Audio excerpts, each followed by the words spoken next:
Did you know that choosing joy puts you in a win-win situation? Paul shows us how to choose joy today on The Pulse.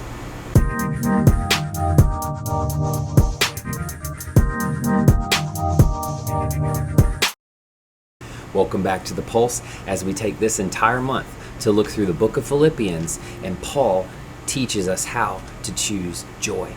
Last week we talked about the process of finding joy in our lives, where we firstly remember what God has done.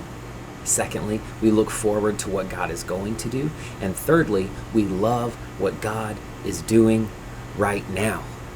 There are a lot of things to see of what God is doing right now to bring joy in our lives. And as we keep going in the first chapter of Philippians today, we need to realize something that Paul realized, that joy doesn't start with me. I like to look at it this way, with the word joy being an acronym, J-O-Y. The J stands for Jesus. Our joy has to begin with Jesus. John chapter 15, verse 11 says, "These things I've spoken to you, that my joy may be in you and that your joy may be full." After we find our joy, our foundation of joy in Jesus, that then will bleed into a love for others. As Philippians 1, verses 3 through 5, we covered this last week. He says, "I thank my God in all my remembrance of you, always in every prayer of mine for you all, making my prayer with joy, because of your partnership in the gospel from the first day until now."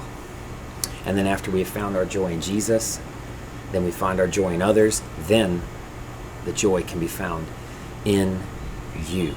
And only then can it be found in you.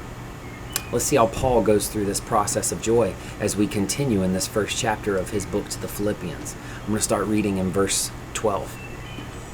He says, "I want you to know, brothers, that what has happened to me has really served to advance the gospel, so that it has become known throughout the whole imperial guard, and to all the rest my imprisonment is for Christ.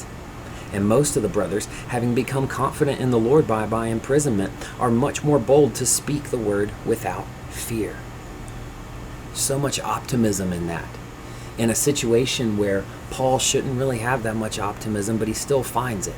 He had a gift of optimism that served as a catalyst for his joy, because he had this gift to, as what he says in Ephesians 5, verse 16, he says, making the most of every opportunity, because the days are evil. That word opportunity, our English word for opportunity, comes from the Latin, and it means toward the port. It suggests a ship taking advantage of the wind and tide to arrive safely in the harbor. The brevity of life is a strong argument for making the best use of the opportunities God gives us. So when we take Christ into every circumstance, we will have joy, because every circumstance then becomes an opportunity to bring Christ into it. Paul was not the prisoner of Rome, he was a prisoner of Jesus Christ. He says this throughout the book of Ephesians. The soldiers chained to his wrist were not guards, they were souls for whom Christ died. Paul had, as he says in this book, a captive audience.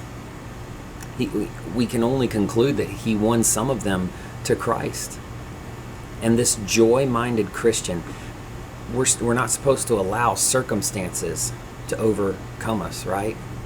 What Paul did, he turned those circumstances into opportunities to magnify Christ and to win souls. He keeps going in verse 15 of Philippians 1, where he says, "Some indeed preach Christ from envy and rivalry, but others from goodwill.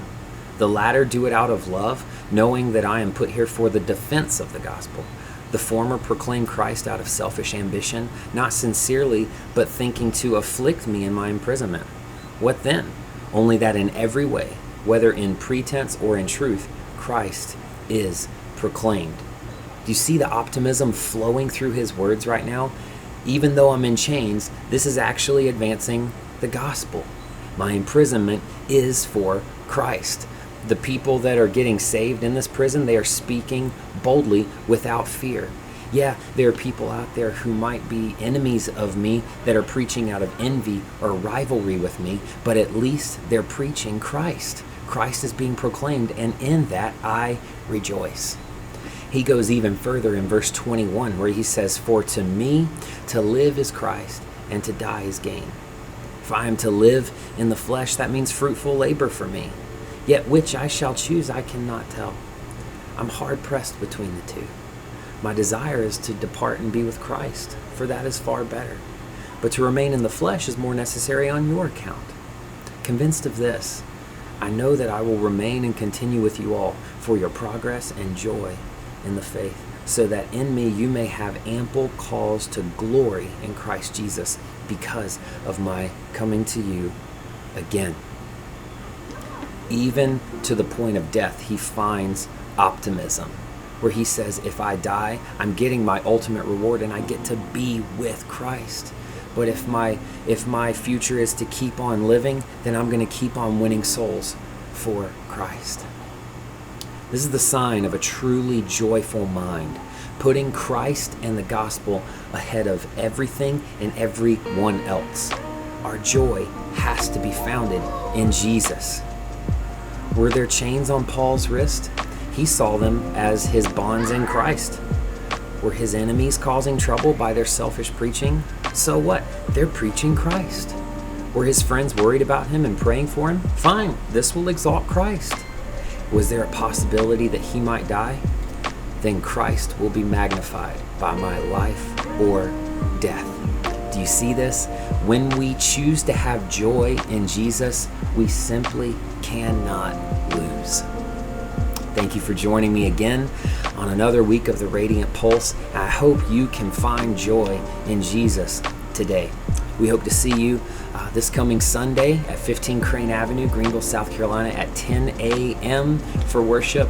Hope you're having a great week. God bless you all.